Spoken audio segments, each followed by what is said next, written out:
chère Elisa Ferreira, Madame la Commissaire, mes chers collègues, vous le savez, la Commission du développement régional a adopté à l'unanimité ce rapport d'initiative sur une nouvelle approche de la stratégie maritime pour la région atlantique, qui appelle surtout le Conseil et la Commission à la création d'une macro-région atlantique, comme il en existe, vous le savez, pour la mer Baltique, pour le Danube, pour les Alpes et pour la mer Adriatique et Ionienne.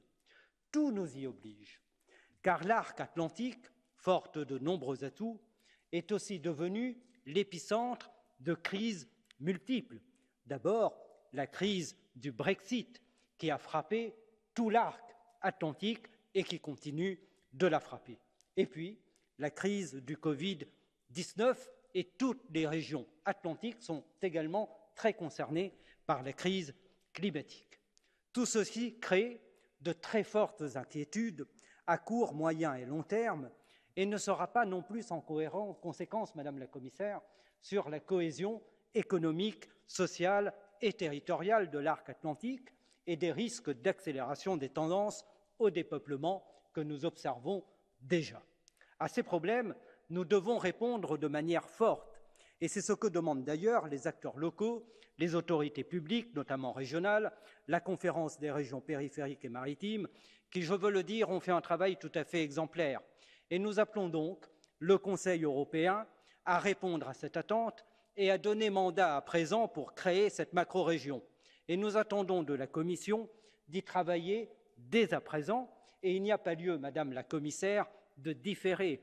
Et disons-le, quand les régions pensent grand, la Commission européenne pense toujours trop de manière prudente aujourd'hui.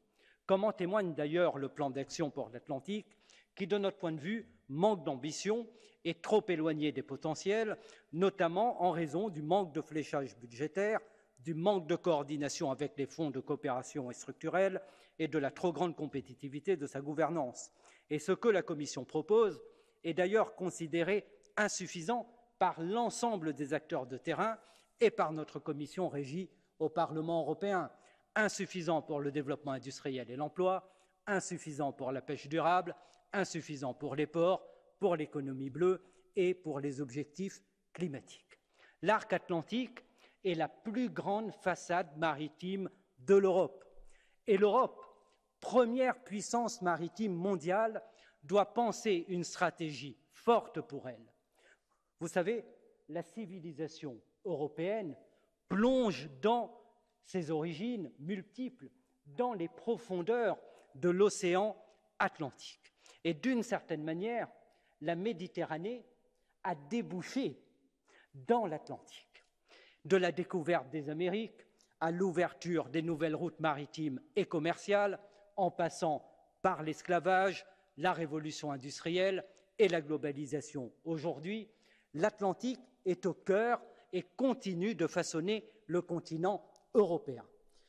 Une Europe qui se pense en puissance mondiale n'a pas d'avenir sans l'Atlantique et devrait y accorder donc une priorité tout à fait stratégique. Et il serait tout à fait paradoxal que la Chine, qui a des visions mondiales, y accorde beaucoup plus d'importance que nous-mêmes.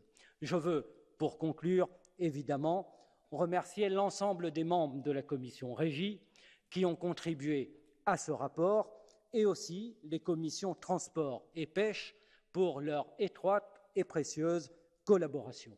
Puisse ce rapport d'initiative de la commission Régie être fondateur maintenant pour cette macro-région atlantique que tous attendent de leur vœu. Merci.